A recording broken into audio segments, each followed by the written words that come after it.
Well, it's hard to believe we're already at the end of the day after a fulsome set of discussions, TED Talks, learning, meeting each other. And I want to thank all of you who are still with us before you go on. Some of you are going on the tour.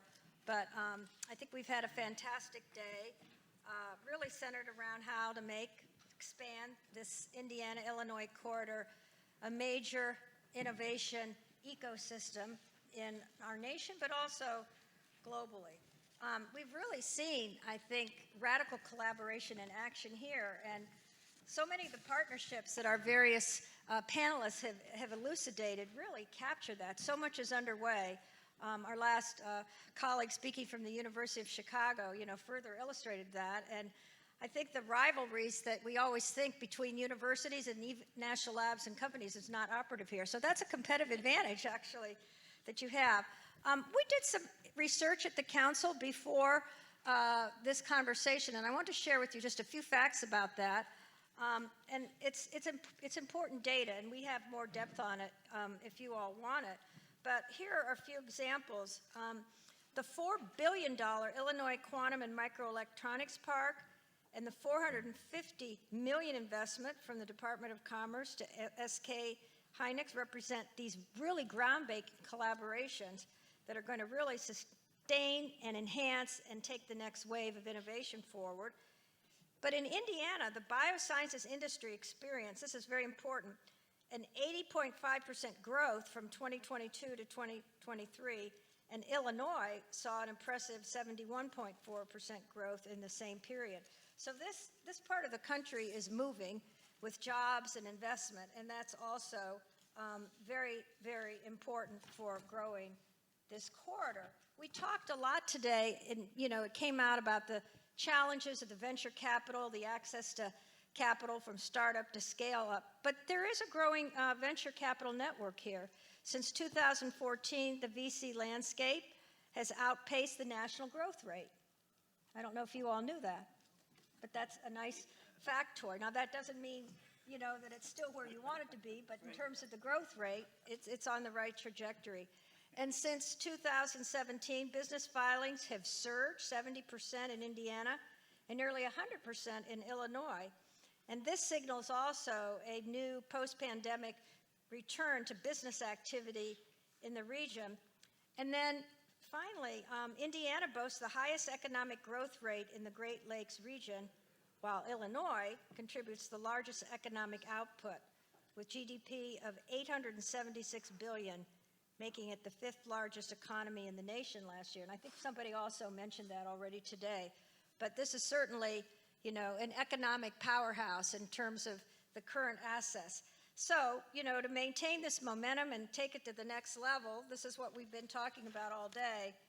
And so I want to turn to our panelists now and really engage them in this future-oriented conversation about how the Indiana-Illinois Innovation Corridor can prepare for the future world, where we know it's 24/7 competition everywhere, all over the world, everybody competing in real time for the same investment. We heard, what are the criteria that make a company like SK come here and invest? So the competition is fierce. It's not going to go away. And it's also a competition for talent, for training, for workforce, but also a competition for keeping people living both where they grew up and where they educated and bringing them from corners around the world. I mean, I know Adam from Eli Lilly. I asked him, he grew up in Manchester in the UK, and here he is in Indiana doing very, very important work at Eli Lilly. So let's do the kind of first round of the discussion today, and I'll turn to you, Paul, welcoming you back as Director of Argonne, and of course, Karen Plout, the Executive Vice President for Research at Purdue, and Jay Walsh, Vice President of Economic Development and Innovation at University of Illinois, and also another old friend and colleague going way back to days when I was on the Argonne board. So great to have you, Jay. So Paul, what do you really envision as the most significant opportunity for taking this Indiana-Illinois corridor to the next level? Do you really think that chips, qubits, and molecules are going to be the defining troika for the region? We heard about, ag and other things, but everything kind of converging. So do you think this will really become the Silicon Heartland or beyond Silicon Heartland, or both?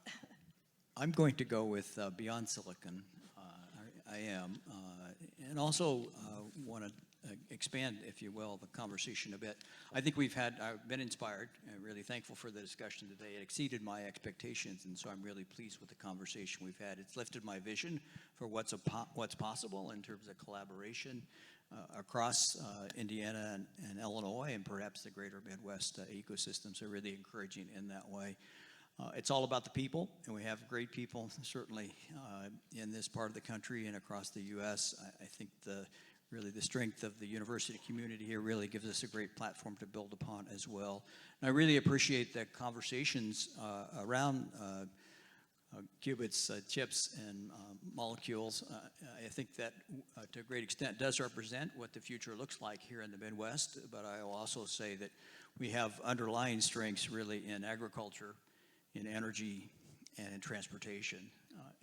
We didn't have extensive conversation on any of those topics today, but I think really looking at, as was suggested earlier in the day, applications really for quantum and chips and molecules across those sectors, I think is particularly important for the future of this part of the country and again, the strengths that we have locally in that way. So that's my prognosis, if you will, and my projection for the future. So thank you.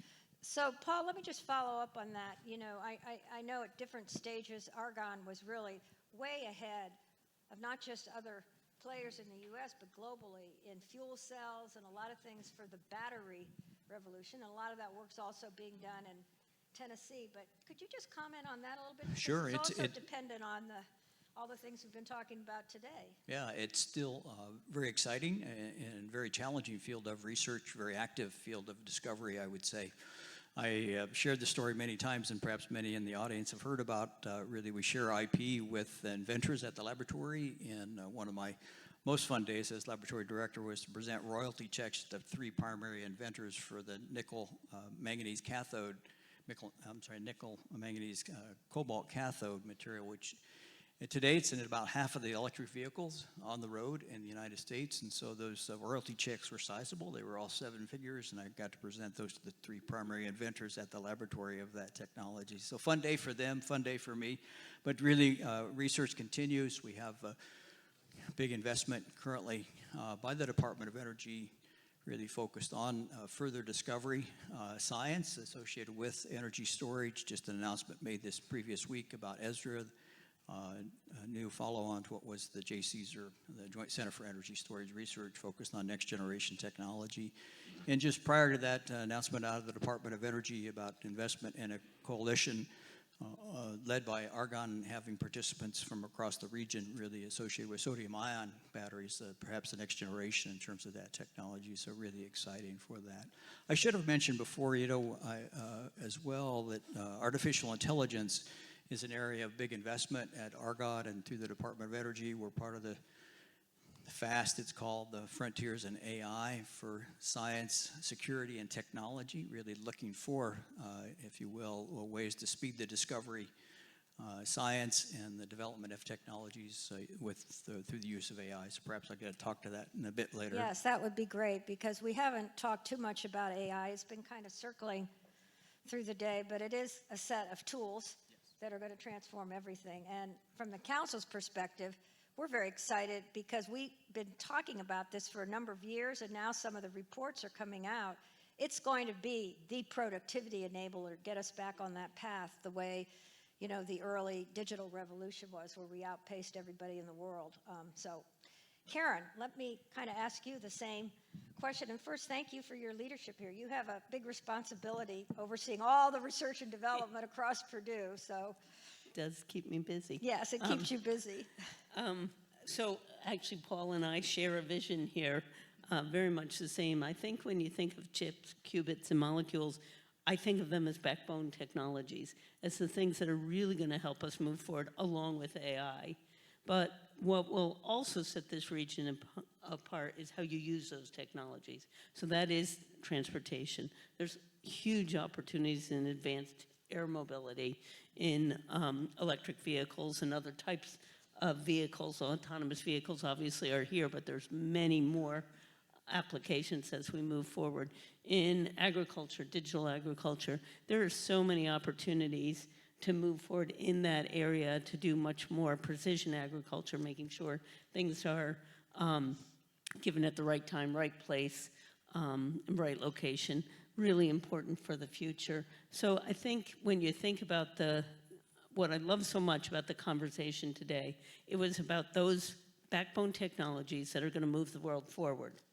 But all of them have applications, and we need to not just be part of the backbone technologies, but be a critical part of that application, whether it's transportation, whether it's agriculture. I think a topic that came up on and off that's really important is sustainability. We heard about it a little bit, but as we move forward with these technologies, there's a whole lot to be thinking about how to make that sustainable in terms of water use, water quality, electricity, energy use. All of those things are also an area where I think working together we could potentially be at the forefront. We're lucky enough to have quite a few natural resources, but if we don't steward them properly, the next generation won't have the advantages that we have. And, following up on your comment on sustainability, it really, I don't want to say it's table stakes, but any company really has to build sustainable practices in fabrication, the whole life cycle in order to be competitive. Consumers are demanding it, regulatory environments are demanding it. So the dematerialization is a huge imperative. Yes, and it gives us opportunities. Somebody had mentioned biomanufacturing, and it gives us opportunities in biomanufacturing to really look at how to do things differently and really think about how we use water more effectively.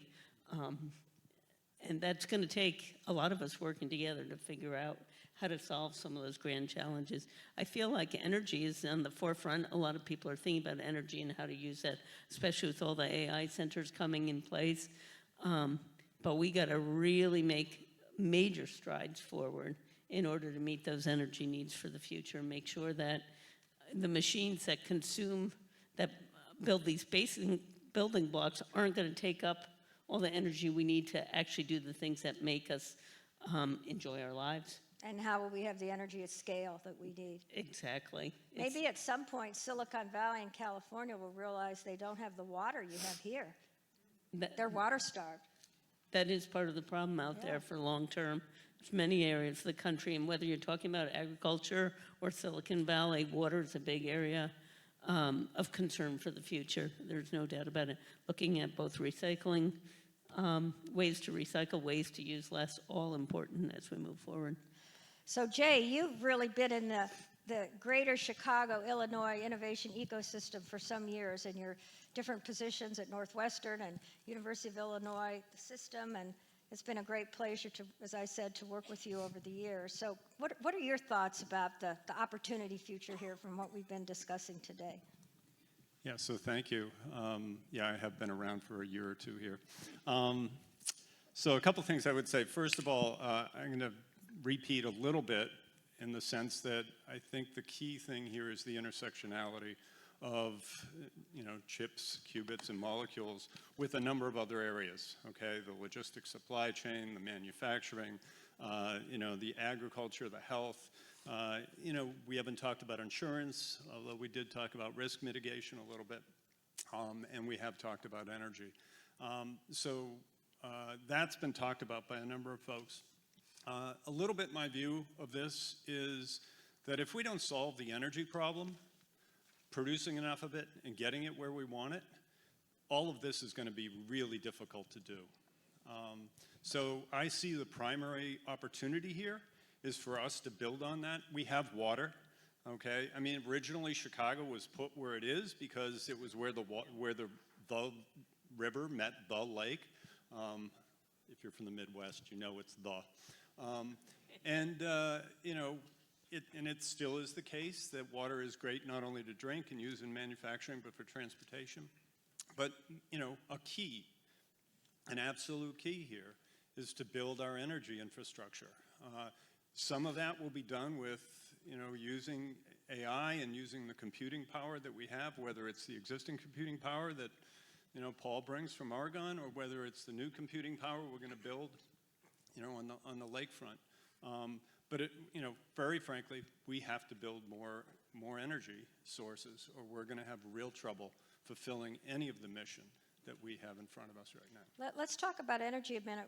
Our second conversation just took place in early August out in Boise, Idaho, with Idaho State University and Idaho National Engineering Lab, part of which years ago was Argonne West. When I was on the board, we used to go out to see the fast breeder reactors there. And it was really, in addition to some discussion on the microelectronics, given Micron, the whole next generation nuclear was very much center stage. So let me ask a provocative question. Given the energy needs, the electrification, energy's everything. Do you think we're going to meet our needs with solar and wind, or what are we going to need to do? Because I don't think they're going to produce at scale. So I think some of the efforts in small modular nuclear reactors, which Indiana has been very active in both the state as well as the university, and looking at the place for small modular nuclear reactors and how they fit into this, I think is an important part. It doesn't mitigate the need for solar and wind, and we're doing some interesting things with solar. This is an engineering and ag collaboration, where instead of putting the solar panels in the ground, the solar panels are up in the air so you can farm underneath it, really meeting that food, energy, water nexus. So there's opportunities for solar, there's opportunities for wind, but there are probably needs that we need other technologies such as small modular nuclear reactors. There's still a ways to go, but there's some opportunity there. At least we have some people really interested in working on it. And there's some new intersections. So we actually have the first digital nuclear reactor. It's tiny. It can do a light bulb or a little bit more, but it is the first digital nuclear reactor in the country.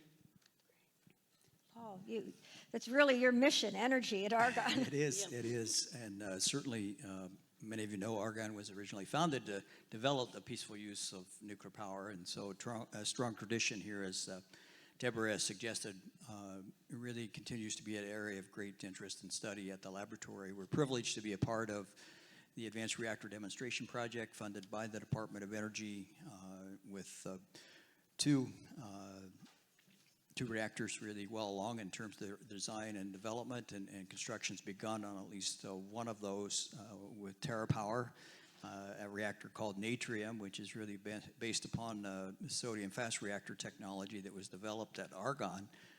So really exciting to see that happen. Bill Gates is the primary investor there behind TerraPower, so really fantastic partnership there.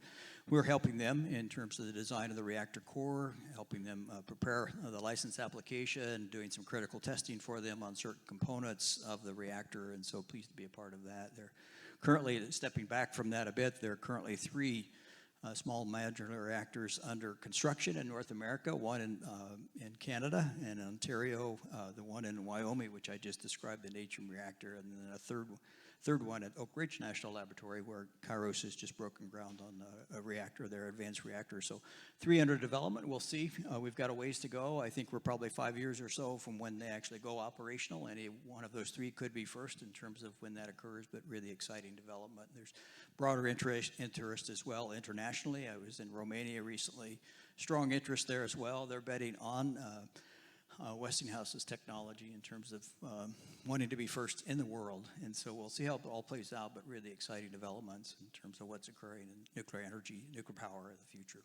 And of course, Chicago was ground zero for so much of this in the beginning of World War II, and Fermi Lab, et cetera. Jay, you started the energy discussion, so we'll continue it a little bit. Yeah, so, UIUC is also working on small modular reactors and micronuclear reactors, and actually also linking it with the hydrogen buses that exist in Champaign-Urbana. So if you come there and you want to ride around in our, metropolitan buses, they'll be hydrogen powered. So a few of us run for an avocation, and you don't breathe diesel fumes when you run behind the buses, which is really, what you think of all this is irrelevant for those who don't believe in climate change. I at least say to them, hey, I can breathe behind a bus. But seriously, that's all linked. How can we produce carbon-free energy, and how can we store that energy and use it, in this case, in in a large vehicle. We're also working on doing that with trains and marine, and some facet of this is all part of the hydrogen hub that will hopefully eventually get going here, that is being negotiated with the Department of Energy for quite some time. And how many hydrogen hubs are there? Because there are quite a few now. I mean, there are different parts of the country. Texas says they're going to be the hydrogen hub. Oklahoma has some. You do. Yeah. So how are you going to all come together to advance this? Yeah, so honestly, I don't know the answer to how many are up and running at this point. It's a little more than half a dozen, 8 or maybe somebody knows that answer. The one here in the Midwest is designated as the nuclear one, in no small part because something like 55% of the electricity in Illinois is produced by nuclear power. And then some reasonable fraction, about a quarter of the energy is from wind and solar. So we produce an awful lot in Illinois, and I'm not sure what the number is in Indiana from non-carbon producing sources. That doesn't mean that we don't produce things from coal and gas, but we've been trying to move away from that. Yeah. And the governor actually made a major commitment in 2 ways in the last couple of years. One was to help keep some of those nuclear power plants open by providing state money to keep those older nuclear power plants open. And number 2 is, for a long time, it was not allowed to build nuclear power plants in Illinois, and it is now allowed again. So if you're a nuclear power company and you want to build in Illinois, let's have a conversation. Well, and of course, you have Exelon in Chicago, which is a great utility. But, this intersection and convergence, I'm going to ask you all this question about what are your respective institutions doing that you need to invest in to ride this innovation wave. But the intersection of food and agriculture and water and cellulosic fuel and ethanol, that's in some circles, that's a very controversial use of corn. Certain countries think, why are we growing corn, for ethanol versus for human consumption? Brazil has their sugar cane. Do you see the corn belt in this part of the country slowing down in terms of being a production source for ethanol, or as we move towards non-fossil fuels? I told you I'm going to be a little controversial here. Press us. I'll be honest, that really depends on the politics. Yeah. The politics are driving how much corn goes into ethanol. And so depending on the political nature of that conversation will depend on how much goes into what source. That's sort of how that business runs. Having said that, I think you will see a diversification of the Corn Belt as we move forward, mainly because of the changing climate. Opportunities to grow some more higher value crops will happen in this region. In addition to, we'll always, at least for quite a while, be a corn and soybean state among the 2 of us. The other I is also part of that. So the 3 I's in that case are Indiana, Illinois, and Iowa, who produce most of the corn in this region. Always have a lot of uses for corn. The other thing that'll happen over time is using that corn for other purposes. Exactly. That's what and there's where there's some real opportunities in biomanufacturing and building new products. We have actually a really fun competition. I'm going to bring this up because we've been talking about innovation, which is the Indiana Soybean Alliance sponsors an innovation competition for our students. First prize is $20,000, and they have to come up with a new technology using soy. And they have to do look at all the IP and everything else, and they're very, very creative, creating new ideas. It's across many different colleges, and I think they're not biomanufacturing at scale. They're just finishing their degree and trying to earn some money, but some of those products will be biomanufactured at scale at some point in this region. So I would posit that the Indiana-Illinois corridor can really be one of the places in the heartland to build the bioeconomy. And maybe should you think about that in a different way than what happened with the invention of, all the silicon we heard from the great TED Talk today, and it all went to California. Yeah, Who wants to tackle quick that? comment. So the EDA gave us a tech hub on just this. So it's IFAB, the Illinois Fermentation and Agricultural Bio Manufacturing Center. So, that's one of the tech hubs in an MSA that's in the middle of the state. And this is exactly the purpose, is to move this forward. Brief story, I'll try to keep it really, really short.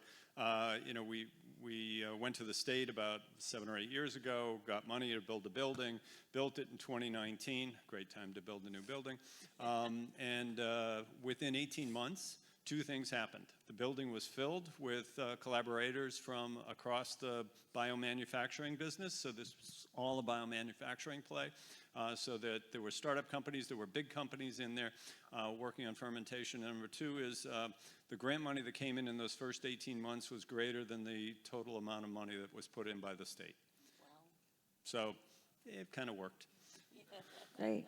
And it's moving really fast now.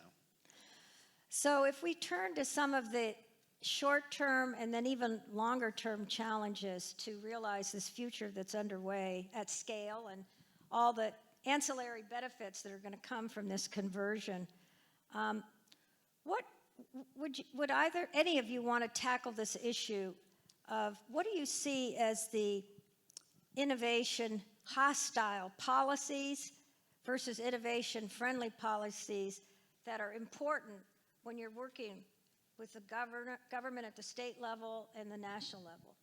I know that in some cases it's hard for you all to promulgate those, but you study them and understand them.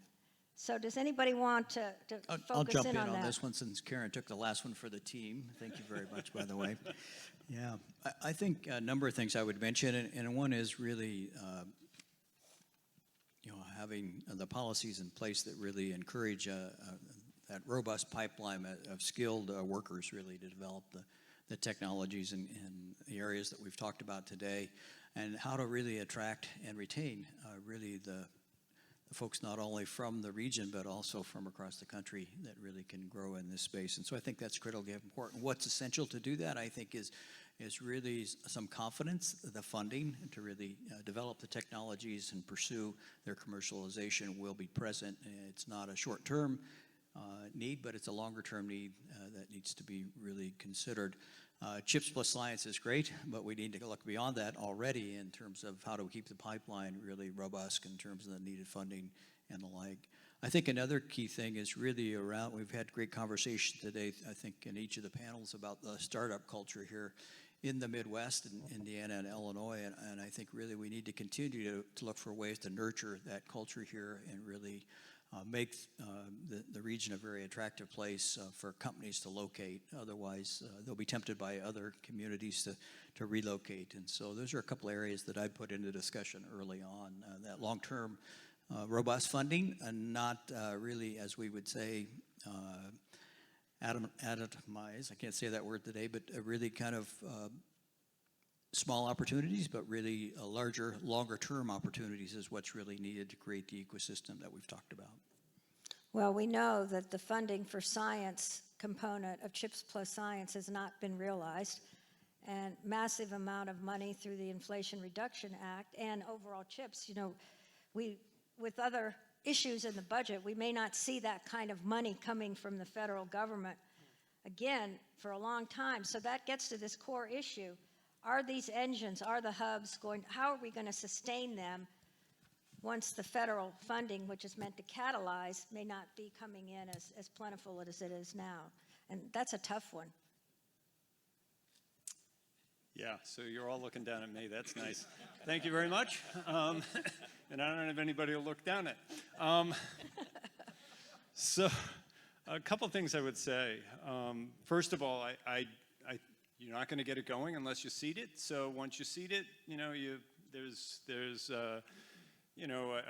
I've started a few institutes and centers in my life, and you seed them, and then you help those folks try to find a pathway forward.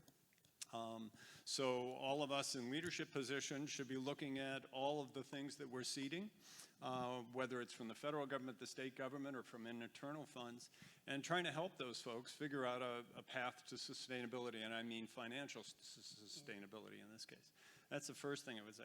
The second thing I would say is we've talked a lot about what I see as 2 major fundamental core things that you need in every society and every organization. One is physical infrastructure, and we're building a lot of that.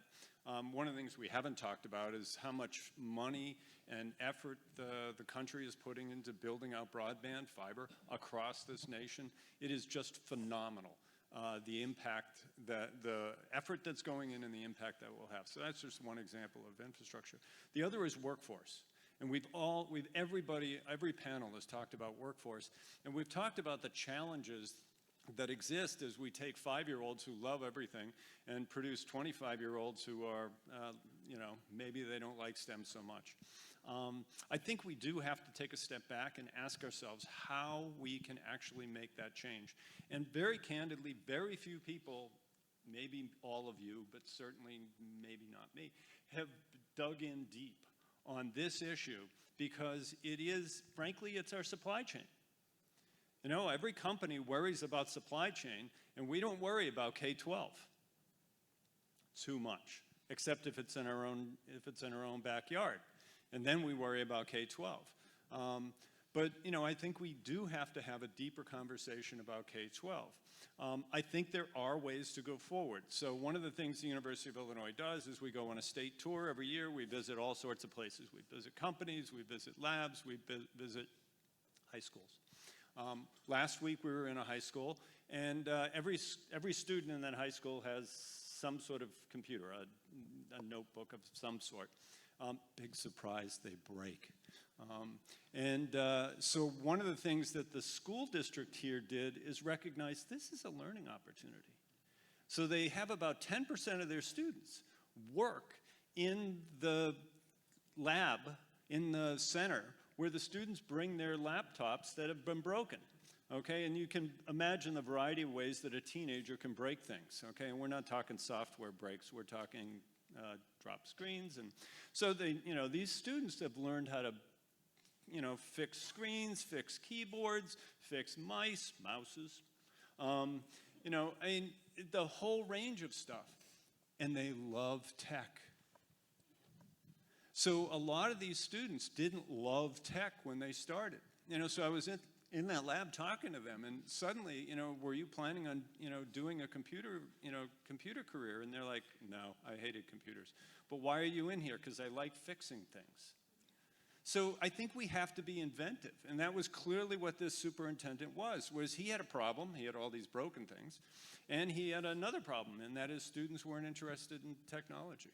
So he was bringing that, and I could go on about other ways that this school district was looking at tech. Frankly, cooking, which is not all that different from chemistry. Don't tell the chemists in the room. But the list goes on, and I think that's how we have to become a little inventive here to pull these students back in and let them recognize what, frankly, probably all of us know in this world, in this room. Tech is really a lot of fun, and it can change the world.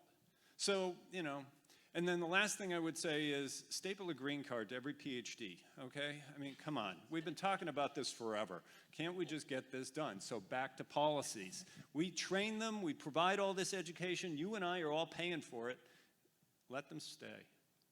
The council actually called for that in our National Innovation Initiative. It was, 2005 when we did the policy work that led to the Bipartisan American Competes Act. And you're right. It's still something that needs to get done. Who wants to jump in on the policy front still? Well, I guess there's only me left, so the who must be me. I was going to give you a way out if you didn't want to. Oh, you were? I should have not jumped in so quickly. I'm just going to say one thing, and it's actually about influencing policy. It's not policy itself. And it goes along with sort of Jay's training of K through 12. I think it goes much beyond that. We have a population that doesn't understand science, doesn't understand technology, doesn't understand how this makes a difference for the world. And if we don't figure out more creative ways of changing that dialogue, we won't have the support we use for some of these technologies. There's a lot of people around that have reasons to doubt our technology, and unless we change that narrative, we can't change policy. And, I'll bring in the unions. We had a council meeting some years ago with the headquarters of the training facility of United Association, which was outside of Chicago. This union also comprises members from Canada and Australia. They are pipe fitters and plumbers. They are highly skilled. And speaking of salary levels, I mean, this may not be across the whole country, but journeyman training, getting certified as a pipe fitter and plumber, these salaries are $100,000 a year. And they are required, I mean, you go to the National Ignition Facility or your facility, you're going to have pipe fitters and plumbers everywhere doing that work.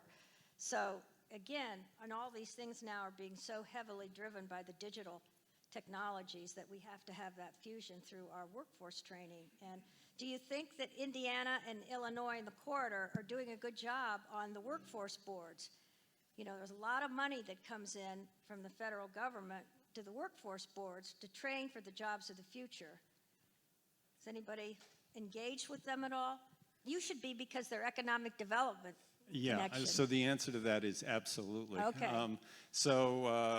You know, I oversee a group of the 12 public universities in Illinois, the 3 within our system, Chicago, Springfield, and Urbana-Champaign, and the other 9, Northern, Southern, Eastern, Western, Northeastern, Chicago State, Governor State, and Illinois State. And if you can say them that fast, you visited them all. And we also work with 48 community colleges. I'm not going to do that. We work very closely, and some of them are deeply aligned with manufacturing. And now we're starting to work on our borders. So we haven't done this with Indiana yet. I'd love to do that, but we were out in the Quad Cities. This is right along the Mississippi River. And that means that the other Iowa is right across the river. And we were working with Eastern Iowa Community College, as well as Blackhawk Community College, which is on the opposite sides of the river, on manufacturing. And yeah, it gets to some of the substantive issues that exist in the manufacturing business. And what's really driving this is the 125 manufacturers who are in the Quad Cities, some of them large, John Deere, and a lot of them smaller. So the answer to that question is absolutely, because we're not going to be able to get these high-tech companies, John Deere, to move forward unless their whole supply chain has what they need, which is the workforce. Exactly. And we have a great partnership with Ivy Tech, and they were here earlier today. I don't know, right in the back there. We have Aaron and a couple of others from Ivy Tech. That is our community college system. It's statewide, has 100,000 students or more, and it's a great partnership. And there's specific areas like microelectronics and other areas where we absolutely work together. There's more things to be done, and in the Heartland Bioworks, that's going to have a whole part of it. Heartland Bioworks is one of the new tech hubs that is in pharmaceutical training at both levels, both for our Ivy Tech and then some of the more advanced levels. So I think all of us need to continue to look at ways to partner, because it is going to take everyone, and it's going to take all levels to change that ecosystem. And connecting the dots between all these institutions. Yes, I should speak up here as well, because we have 5 unions present on the campus at Argonne, all very vital partnerships. I'm pleased to say that just 2 weeks ago we had a review, and part of the review output in terms of relationships with the not the university, but with the union, which was very positive, and so really feel good about that. A real testament to really the technicians at the laboratory, which are part of one of the unions. They're just delivered in partnership with many others from across the lab, the Advanced Photon Source Upgrade Project, really $815 million project over several years to basically replace the storage ring associated with the advanced photon source and all the needed instrumentation to support that. And it went just without incident in terms of safety. It's going to finish a little early, which is fantastic, and performance has really exceeded what we thought was possible. It's the world's brightest X-ray source at this point in time, so steps the U.S. back in front of the Europeans in terms of this capability. So really a strong partnership with the unions at the laboratory. And I've seen some of they're very proud of their affiliation with the different skilled unions, which is great. Let's, in the little bit of time we haven't really talked much, although it's kind of been infused in the conversation today, about the global grand challenges and how young people in particular are very concerned with climate, environment, food issues, having protein-rich diets. do you see this region really playing major roles in some of these grand challenges? I mean, Paul, you, I know, have been a cop in all the places where these things are discussed, and focusing on this, not necessarily as core, as your main mission, but ancillary, also attracts talent, doesn't it? Oh, absolutely. You know, you mentioned that COP, and I think of the partnerships we have represented in the room today. One great example in terms of work being done at Argonne is really what we call the Climate Action Initiative. It's something that really helps, if you will, take the computing power that we have and Earth systems models and really provides that information at a level that really allows a community decision maker at a community or with industry really to understand it and then take application or define its path forward in terms of how to use it. And so that's a great example. What's fun about that is out of that came really a community-based effort, urban integrated field laboratory called Crocus in the Chicagoland area, which Jay knows about well. But really it's driven by I would say 4 community-based organizations in the Chicagoland area, along with several of the universities, including Chicago State, Northeastern State, and probably a few others that Jane named. But really, it's about really putting students in the field, doing, if you will, citizen science and using the information they're generating to help us really understand the impact of climate on urban communities and the impact of urban communities on climate. And so really advancing the science, creating new models, can be used on a real-time basis to really help people understand what's occurring and how to really mitigate its impact. So really fantastic example. Can I riff on that a little bit? Crocus is a phenomenal project. I'm so happy that Argonne is leading that in collaboration with a number of other institutions. I look at one of the problems that the youth see, frankly, I think everybody in this room sees, and that's huge inequities that exist within our society. One example of that is in Chicago. There's an 18-year life expectancy difference between 2 parts of the city that are only about 3 miles apart. And so the question is, why does that exist? And how do we mitigate against that? That's a significant focus of what we're working on. And that gets back to the chips, qubits, and molecules. Because you need computational power, you need data, and you need some solutions, treatments, diagnostics that are going to help us move that needle so that frankly the underserved communities, and Joanna Groden talked about this, that those underserved communities can be lifted up. Otherwise, we're going to have additional significant problems in this country. And with, maybe about 1 billion people are doing okay, but the other 8, not so much. And we have to work on that across the whole globe. So, I see that as something that's significant that the youth of this world are interested in.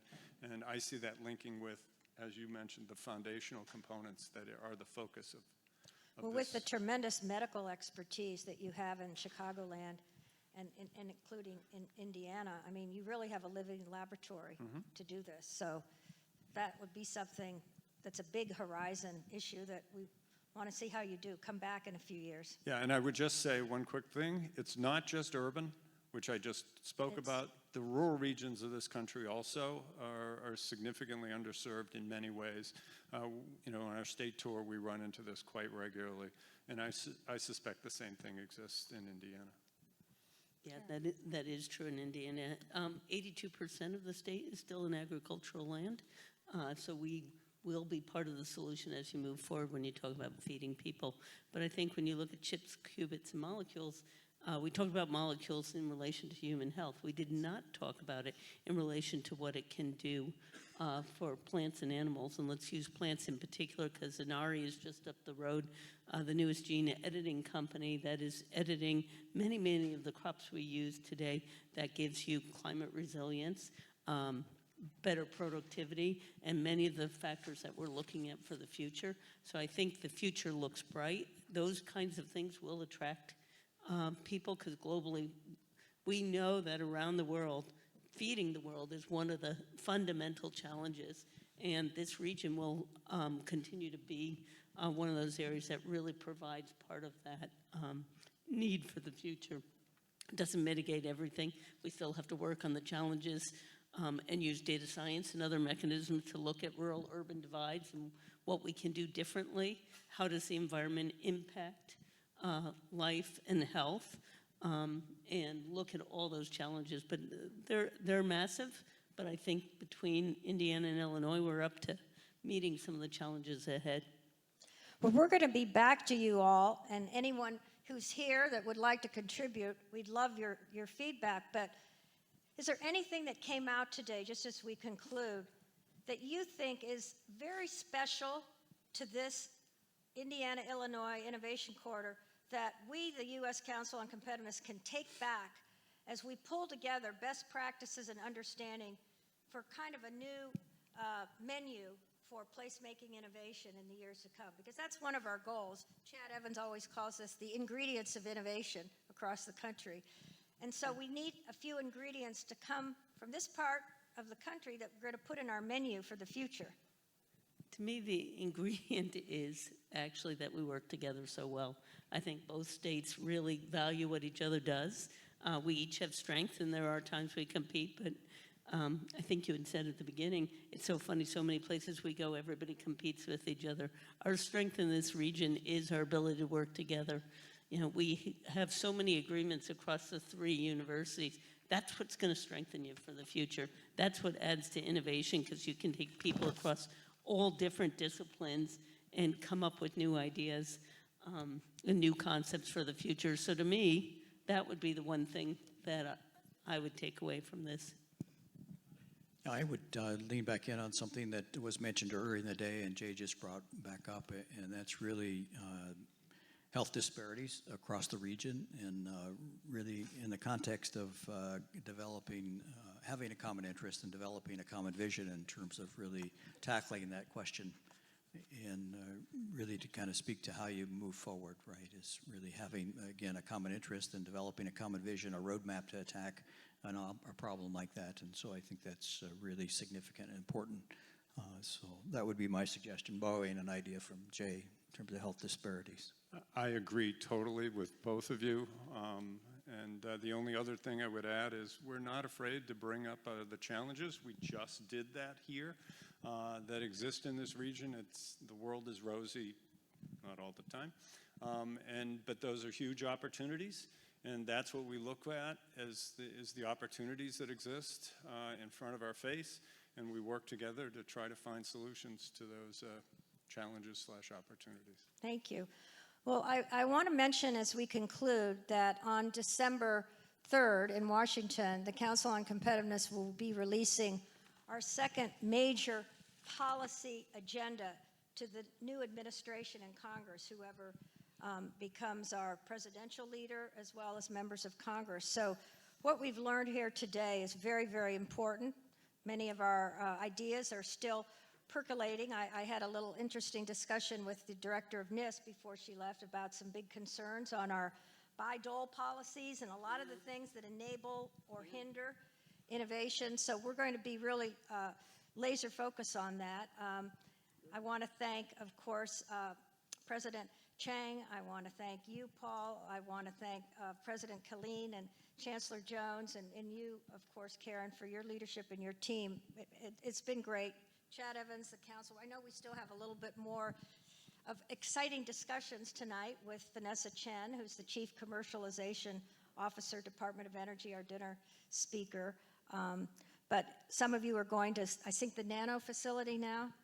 Yes, I'll make a quick logistical announcement. Okay, you're going to make a quick logistical announcement. All right, so we'd love to have all of you participate with us on the journey.